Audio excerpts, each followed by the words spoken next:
This phone is all you need.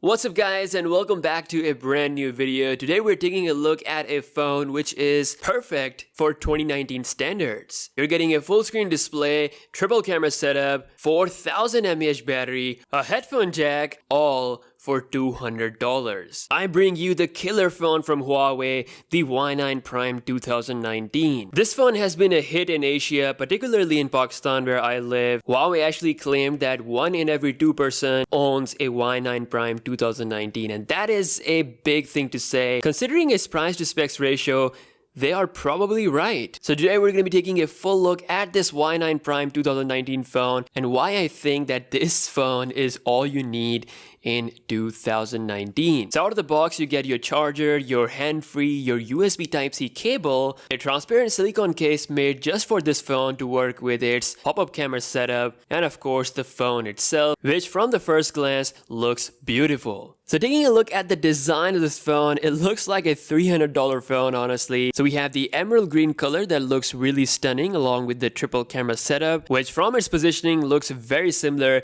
to how its flagship phones look. The actual back is glasstic, so it's like a plastic with a glass look, so it's not really a glass phone, but it's really hard to tell the difference. We've got a fingerprint scanner on the back, and I'm so glad that Huawei went with a capacitive fingerprint reader, which still is much better than a crappy optical in-screen fingerprint reader. So it works really good. As you can see, the speed, it's very fast. Now in terms of the size, the Y9 Prime 2019 is about the same as the P30 Pro. So you're getting a really big display, a big form factor, so something to keep in mind if you have small hands. It supports dual SIM as well as external storage. We still have the headphone jack on this bad boy. Now this is a 6.59-inch LCD 1080p display. As you can tell from the top, there is no front camera, which means it's using a pop-up camera setup. It looks pretty bezel-less for a $200 phone range. And then we do have a little bit of chin, which I don't mind at this price. So it's got a simple installation of the pop-up camera setup. It just pops up from the top,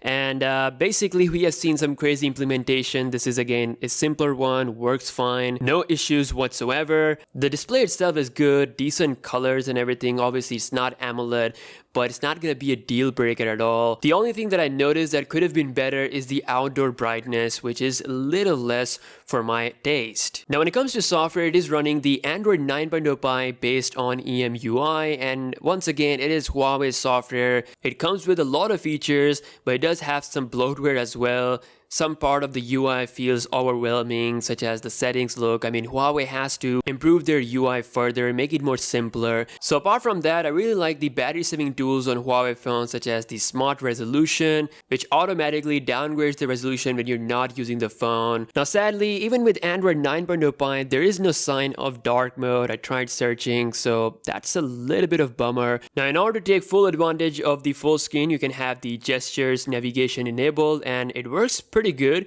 You can swipe from the bottom to initiate your multitasking tray, and swiping from the side is your back key. It's a decent implementation for again a $200 price. Works really well, smooth thanks to the Snapdragon 710F chip inside of this phone, and surprisingly this phone feels really smooth. What surprised me even more was its performance with games. Some of my favorite games like Asphalt 9 and GTA San Andreas, I was able to play both of those games on max settings with a constant 30 to 40 frames per second. The Mali GPU is performing really good, and thanks to the GPU Turbo 3.0, the Y9 Prime 2019 is performing really well in terms of gaming. Now other than gaming, I've not seen any problem with using social media applications such as Instagram or WhatsApp or Twitter. The scrolling speed and everything looks smooth. The Kirin 9710F is doing a great job throughout the UI, and most importantly, it's got all the Google stuff running as well. Now what about those cameras? Generally in this price range you cannot expect too much out of the cameras, but here we are getting the best package we can have